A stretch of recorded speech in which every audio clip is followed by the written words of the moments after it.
Parte 4. A efeméride. 32. Se considerarmos forma de morrer, morrer congelado não é tão ruim assim. É o que eu penso enquanto congelo até a morte. Uma sensação de calor percorre todo o meu corpo. Não há dor, nenhuma mesmo. Você se sente flutuar, como se tivesse engolido todo um frasco de xarope para tosse.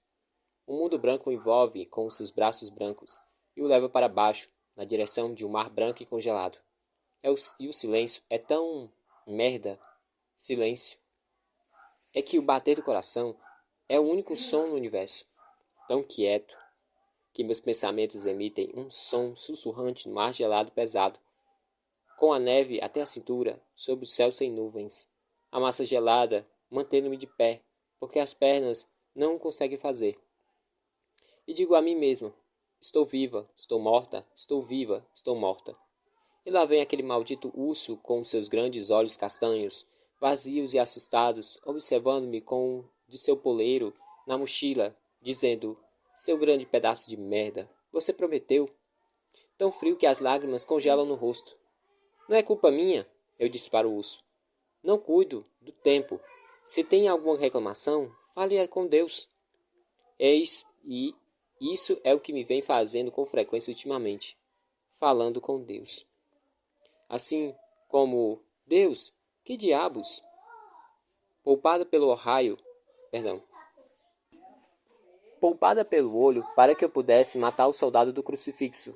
Salve do silenciador para que minha perna pudesse me infeccionar, tornando cada vez mais uma jornada pela estrada do inferno. Manteve-me prosseguindo até a nevasca cair durante 2 dias inteiros, encurralando-me nessa massa na altura da cintura, para eu morrer de hipotermia sob um glorioso céu azul. Valeu, Deus. Poupada, salva, mantida viva, diz o urso. Valeu, Deus. Na verdade, não importa muito, penso. Aborreci tanto meu pai por ser tão agressivo em relação aos outros e por torcer os fatos para que parecessem menos tristes, mas na verdade não me sentia muito melhor do que ele. Era simplesmente muito difícil engolir a ideia de que eu tinha ido dormir com um ser humano e acordado de forma barata. Ser um inseto nojento transmissor de doenças, com um cérebro do tamanho de uma cabeça de alfinete, não é algo que se lide facilmente. Leva tempo para se acostumar com a ideia. E o urso continua. Você sabia que uma barata pode viver até 1 semana sem cabeça? Aprendi isso na aula de biologia. Então, você quer dizer que minha situação é um pouco pior do que a de uma barata? Obrigado. Vou pensar exatamente em que tipo de doença eu saio transmitido por aí. Então me ocorre, talvez seja o motivo pelo qual o silenciador na rodovia me deixou viver. Borrife o inseto, afaste-se. Você precisa mesmo ficar por perto, enquanto ele vira de costas e agita as 6 patinhas finas no ar? Ficar debaixo do bilque, correr defender o seu território. O que importava? Ficar, correr, enfrentar, sei lá. O dano estava feito. A minha perna não iria sarar sozinha. O primeiro tiro tinha sido uma sentença de morte. Por que então desperdiçar mais balas? Escapei à nevasca do porta-malas de um Explorer. Abaixei o banco, fiz uma cabana de metal aconchegante, de onde vi o mundo ficar branco, incapaz de abrir as janelas para deixar entrar ar fresco, de modo que o veículo rapidamente foi dominado pelo cheiro de sangue e de meu ferimento infeccionado. Usei todos os analgésicos do meu estoque nas 10 primeiras horas. Comi o resto dos alimentos até o fim do primeiro dia no utilitário. Quando senti sede, abri um pouco a porta do porta-malas e apanhei um punhado de neve. Deixei a porta aberta para ter ar fresco. Até meus dentes batem e minha respiração se transforma em blocos de gelo diante dos meus olhos. Na tarde do dia 2, a neve chegara a quase 1 metro de altura, e minha pequena cabana de metal começou a parecer mais um sarcófago do que um refúgio. Os dias eram 2 watts mais claros do que as noites, e as noites eram a negação da luz, não escuras, mas absolutamente sem claridade. Então, é assim que os mortos veem o mundo? Pensei. Parei de me preocupar com o motivo de o silenciador ter me deixado viver. Parei de me preocupar com a sensação muito estranha de ter dois corações, um no peito e um menor, um mini coração no joelho. Parei de me preocupar com o fato de que a neve para de cair antes de os meus dois corações pararem de bater. Não consegui dormir exatamente. Flutuei naquele espaço transitório, abraçando o urso contra o peito. Urso, que conservava os olhos abertos, enquanto eu não conseguia. Urso, que me lembrava da promessa de Sami, para você, quando sentir medo. Estando ali para me apoiar naquele espaço transitório entre o dormir e o despertar. Falando em promessas, Cassie, devo ter me desculpado com uns milhares de vezes. Devo ter desculpado com ele milhares de vezes durante aqueles dias envoltos na neve. Sinto muito, Sans. Eu disse que faria de tudo, mas você é muito jovem para entender que existe mais um tipo de merda. Existem as bobagens que você sabe que sabe, as bobagens que você não sabe e sabe que não sabe, e as bobagens que você acha que sabe, mas na verdade não sabe mesmo. Fazer uma promessa no meio de um ataque alienígena se insere na última categoria. Portanto, sinto muito. Sinto muito mesmo.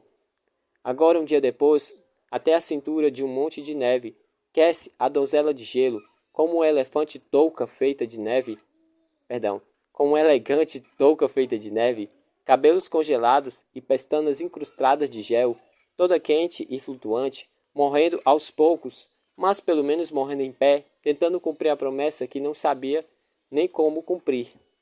Sinto muito, Sam, sinto muito. Chega de bobagens, não vou conseguir. 33. Esse lugar não pode ser o paraíso. Ele não tem a energia adequada.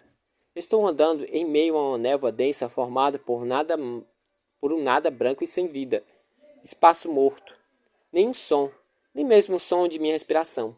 Na verdade, nem mesmo sinto estar respirando. Sei, é o primeiro ponto esse é o primeiro ponto da lista de verificação de como sei que estou viva. Sei que há alguém comigo. Não vejo, não ouço, nem toco, nem sinto, misericórdia, nem sinto seu cheiro. Mas sei que está aqui.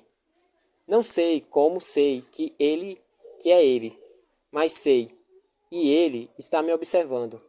Está em silêncio enquanto passo pela névoa densa e branca, mas de alguma forma a distância que nos separa é sempre a mesma.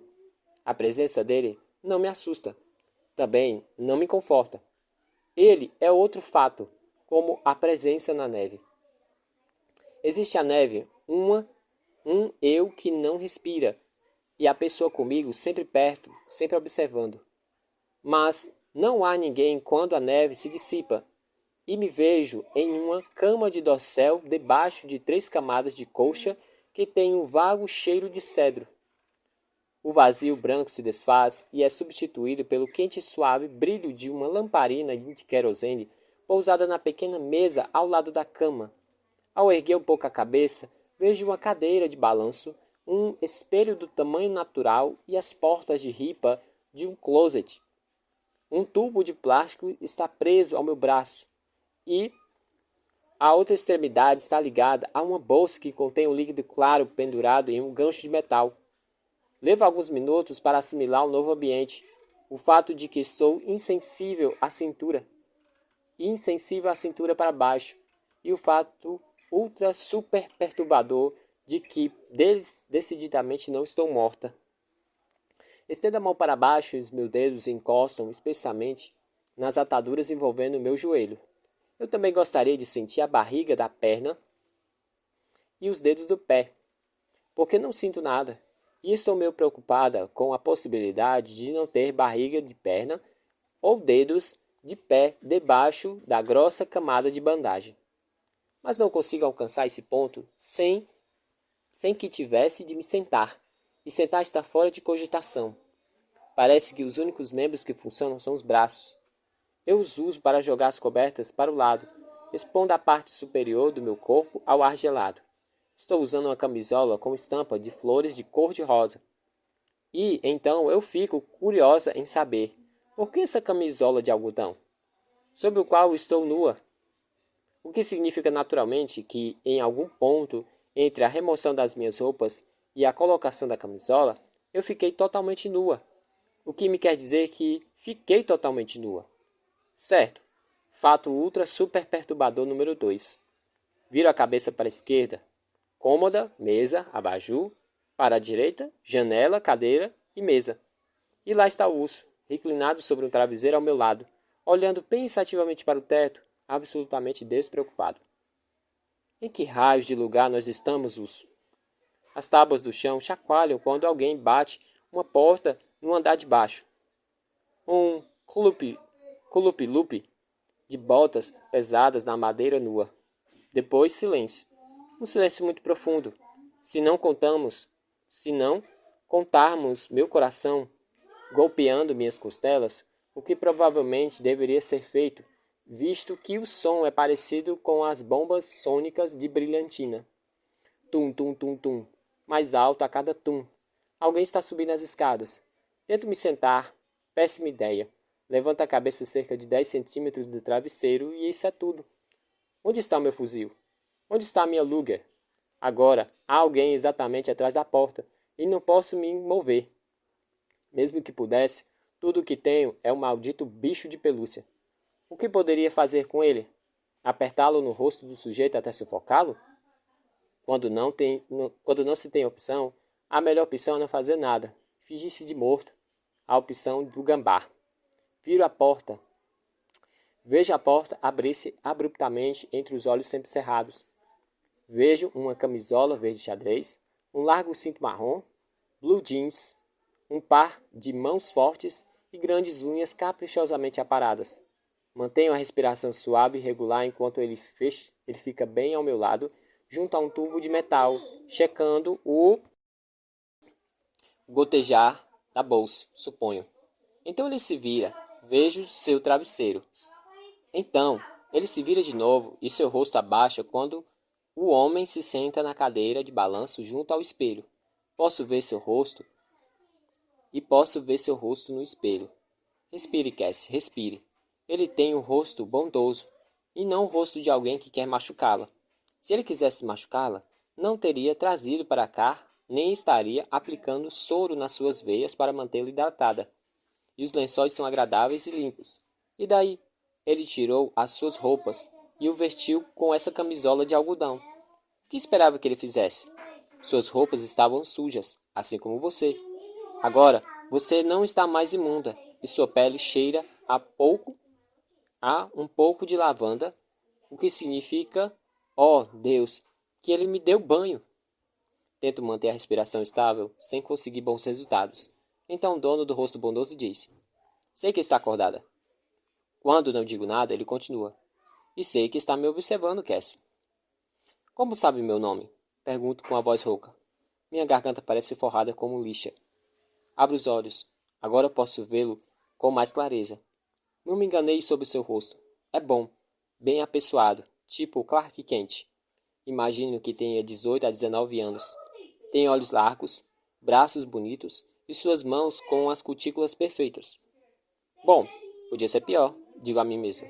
Você poderia ter sido resgatada por alguém pervertido de 50 anos, gordo como um pneu de caminhão e que mantém a mãe morta no sótão. Carteira de motorista, ele revela. Ele se levanta, fica na cadeira, com os cotovelos pousados nos joelhos e a cabeça abaixada, o que me parece ser uma postura mais tímida de que ameaçadora. Observo as mãos pendentes e as imagino deslizando um pano molhado e morno sobre cada centímetro do meu corpo completamente nu. Eu me chamo Evan, o rapaz informa em seguida. Evan Walker. Oi, cumprimento. Evan emite uma risadinha, como se tivesse dito algo engraçado. Oi, ele responde. Em que diabos de lugar estou, Evan Walker? No quarto da minha irmã. Os olhos profundos são de um castanho chocolate, como seus cabelos, e um pouco melancólico e questionadores. como os de um cachorrinho. Ela está? Evan assente um gesto da cabeça, esfregando as mãos uma na outra devagar. A família inteira. E você? Todos, menos meu irmãozinho. Aquele urso ali é dele, não é seu. Ele sorri. É um sorriso bondoso, como o rosto. É um cio muito bonito. Já esteve em melhores condições. Como a maioria das coisas. Suponho que ele esteja falando do mundo em geral, não do seu corpo, não do meu corpo. Como me encontrou? Pergunto. Ele desvia o olhar e me torna a me encarar. Olhos cor de chocolate, de cachorrinho perdido. Os pássaros. Que pássaros? Abutres. Quando os vejo circulando, sempre vou verificar. Sabe, no caso de... Certo, entendi. Não quis que ele entrasse em detalhes. Então você me trouxe para cá, me pôs no soro. Onde conseguiu isso, afinal? E então você tirou as minhas roupas e então me lavou. Sinceramente, não acredito que você estivesse viva. E depois não acredito que continuasse viva. O rapaz esfrega as mãos uma na outra. Estará com frio? Nervoso? Eu sinto ambos. O catéter e a agulha já estavam aqui. Foram úteis durante a peste. Acho que não deveria dizer isso, mas todos os dias em que chegava em sua casa, realmente imaginava que você estivesse morta. O seu estado era muito grave. Ele estende a mão para o bolso da camisa e por alguns motivos me encolho, o que ele nota, e então sorri tranquilizador. Ele mostra um pedaço de metal de aspecto arredondado, do tamanho de um dedal. Se isso tivesse atingido você em praticamente qualquer lugar, você estaria morta. Ele rola a bala entre o dedo indicador e o polegar. De onde veio? Revira os olhos. Não consigo evitar, mas deixo o comentário irônico do lado. Um fuzil. Ele sacode a cabeça. Ele acha que não entendi a pergunta. Aparentemente, sarcasmo não causa nele nenhum efeito. Se for verdade, estou em dificuldades. Esse é o meu meio habitual de comunicação. Fuzil de quem? Não sei. Dos outros? Uma tropa deles se fazendo passar por soldados acabaram com meu pai e em todos os nossos no campo de refugiados. Eu fui a única que consegui sair viva de lá. Bom, sem contar com Sammy, as outras crianças também. Ela está me olhando como se eu tivesse totalmente louca. O que aconteceu com as crianças? Eles levaram embora, em ônibus escolares. Ônibus escolares? Ele estava sacudindo a cabeça. Alienígenas em ônibus escolares? E dá a impressão de estar prestes a sorrir. Acho que olhei tempo demais para seus lábios, porque os esfrega timidamente com as costas das mãos. E as levaram para onde?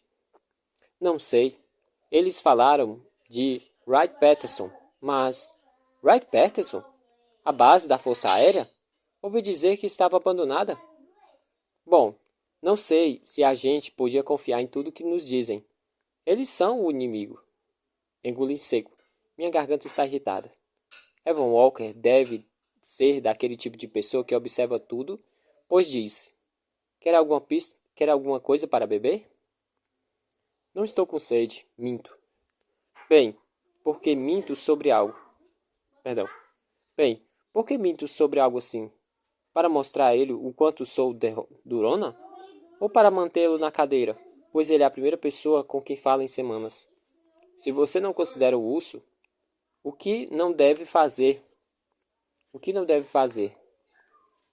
Por que eles levaram as crianças? Os olhos de Evan estão grandes, redondos agora, como os de um urso. É difícil decidir qual dos traços é o mais bonito. Aqueles olhos suaves de chocolate ou o maxilar anguloso? Talvez os cabelos espessos, o jeito como eles caem sobre a testa quando ele se inclina para mim. Não sei o verdadeiro motivo, mas acho que deve ser alguma coisa muito boa para eles e muito ruim para nós. Você acha? Eva não consegue terminar a pergunta, ou não quer, para me poupar de ter de dar uma resposta. Ele está olhando para o urso de Sam, recostado no travesseiro ao meu lado. O quê? Que meu irmãozinho está morto? Não, acho que ele está vivo. Principalmente porque não faz sentido tirarem todas as crianças e depois matarem todos os outros.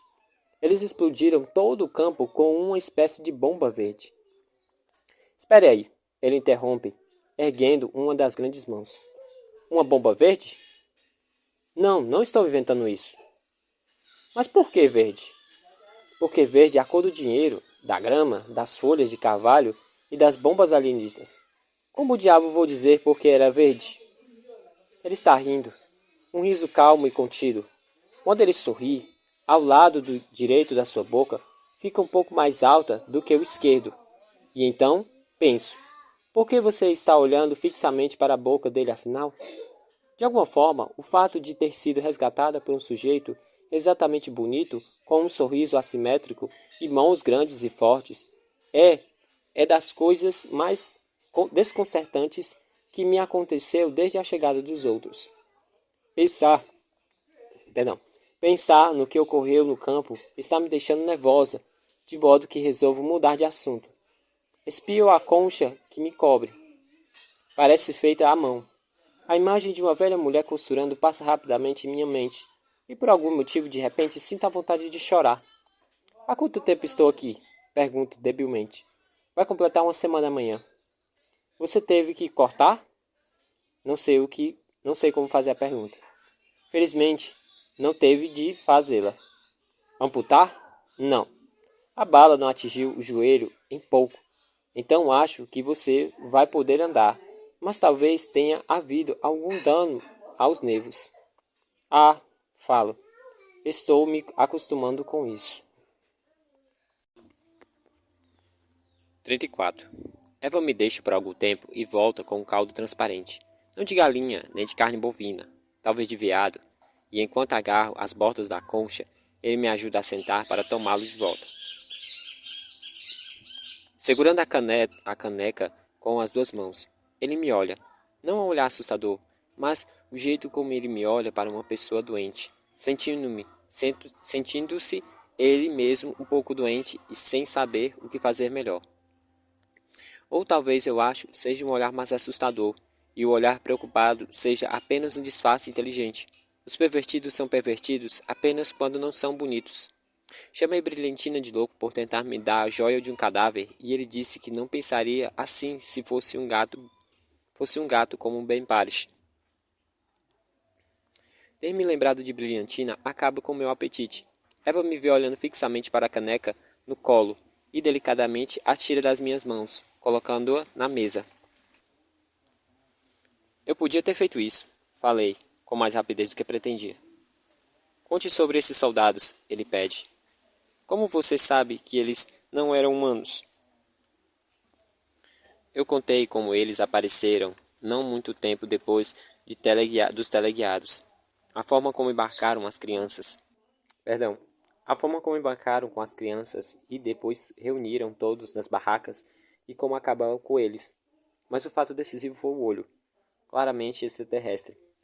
Eles são humanos, Evan concluiu, depois de eu terminar. Eles devem estar trabalhando como os visitantes. Ah, Deus, não o chame disso, por favor.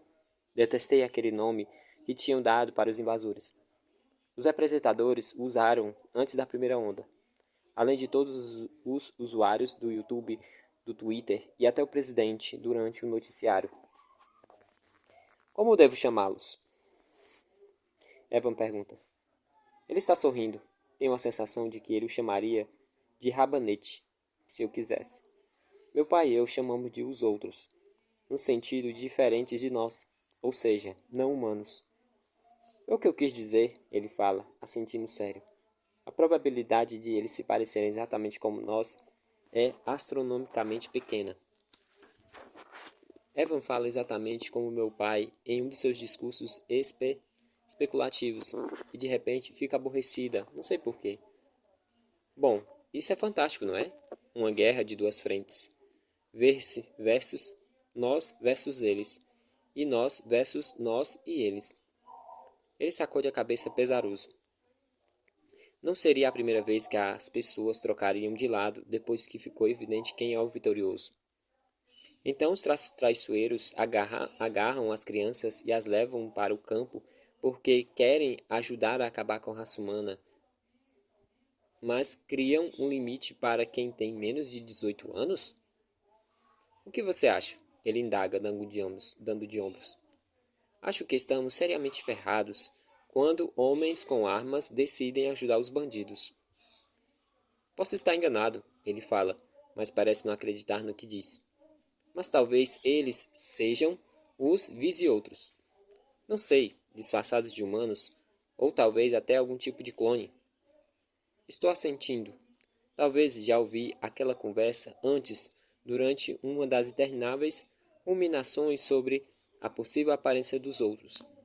Não é uma questão de por que não poderiam, mas sim de por que não o fariam. Sabemos da existência deles há 5 meses.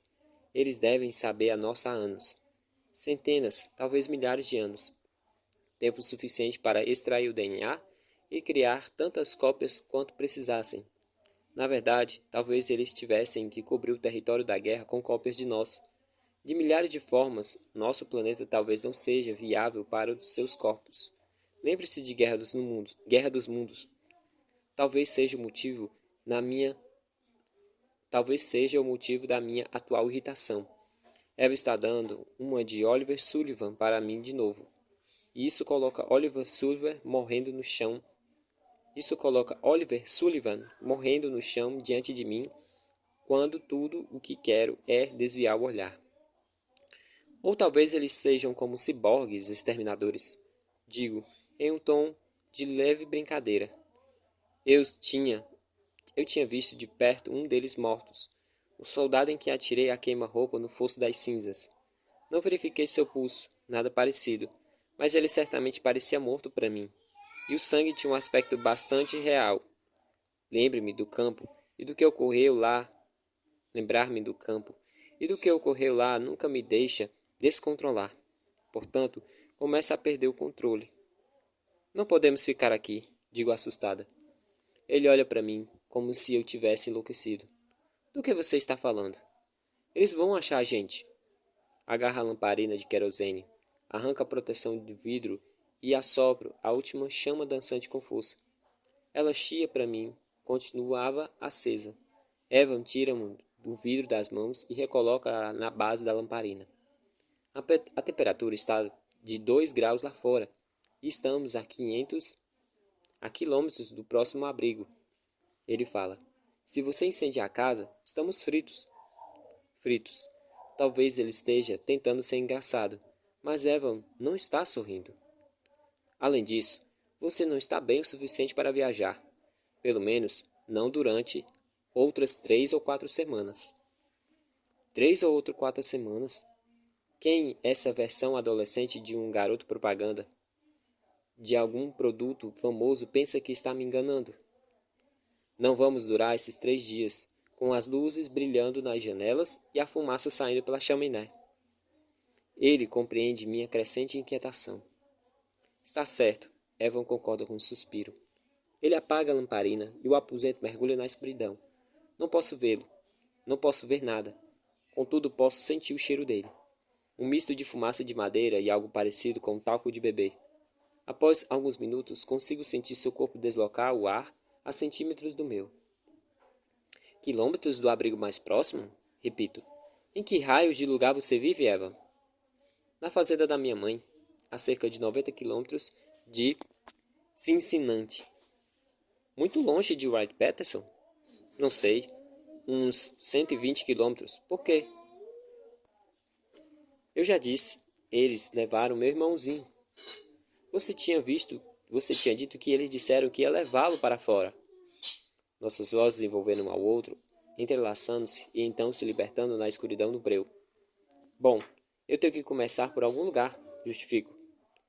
E se ele não estiver lá? Então vou procurar em outro canto. Fiz uma promessa. Esse maldito urso nunca vai perdoar se eu não cumprir. Sinto o cheiro de seu hálito. Chocolate. Chocolate. Começo a salivar. Consigo mesmo sentir minhas glândulas salivares funcionando. Não como alimento sólido há semanas. E o que ele me traz? Um caldo gorduroso de carne misteriosa. Ele anda escondendo algumas coisas de mim, esse maldito fazendeiro. Você sabe que eles são um número bem maior do que você, não sabe? Pergunta. E com isso você quer dizer o quê? Eva não responde, e então digo. Você acredita em Deus, Eva? Com certeza. Eu não. Isso é, eu não sei. Eu acreditava antes de os outros chegarem. Eu pensava que acreditava porque refletia sobre o assunto. Então eles vieram e tive que parar por um segundo para me recompor. Talvez exista um Deus. Sam acredita que sim, mas ele também acredita no Papai Noel. Mesmo assim, eu rezava com ele todas as noites, e isso não tinha nada a ver comigo. Tinha a ver com Sammy e com o que ele acreditava. E se você pudesse ter visto como ele segurou a mão daquele falso soldado e o acompanhou até o ônibus. Estou perdendo o controle. Isso não me importa muito. É sempre muito mais fácil chorar no escuro. De repente minha mão fria é coberta pela mão de Eva, bem mais quente, e sinto a palma macia e suave, como uma fronha sobre o meu rosto. Isso acaba comigo, soluço. A confiança dele, como o jeito que nós confiamos antes deles chegarem e explodirem todo o maldito mundo. Confiamos que, quando a noite chegasse, haveria luz. Confiamos que, quando quiséssemos a droga de um frappuccino de morango, era só botar o traseiro no carro, sair dirigindo pela rua e comprar o maldito frappuccino de morango. Confiávamos. A outra mão de Eva encontra no meu rosto e ele enxuga minhas lágrimas com o polegar. O cheiro de chocolate me domina e ele sussurra no meu ouvido. Não, Cass. Não, não, não, não. Envolvo o seu pescoço com o braço e puxo o rosto seco contra a minha face molhada. Estou tremendo incontrolavelmente e pela primeira vez consigo sentir o peso das conchas sobre a ponta dos pés porque a escuridão profunda aguça os sentidos. Sou um caldeirão fervilhante de pensamentos e sentimentos desordenados. Estou preocupada com a possibilidade de meu cabelo estar cheirando mal. Quero chocolates. Esse cara está me abraçando. Bom, na verdade, sou eu quem está o abraçando. Me viu em toda a minha gloriosa nudez. O que ele pensou sobre o meu corpo? O que eu pensei sobre o meu corpo? Deus realmente se importa com as promessas?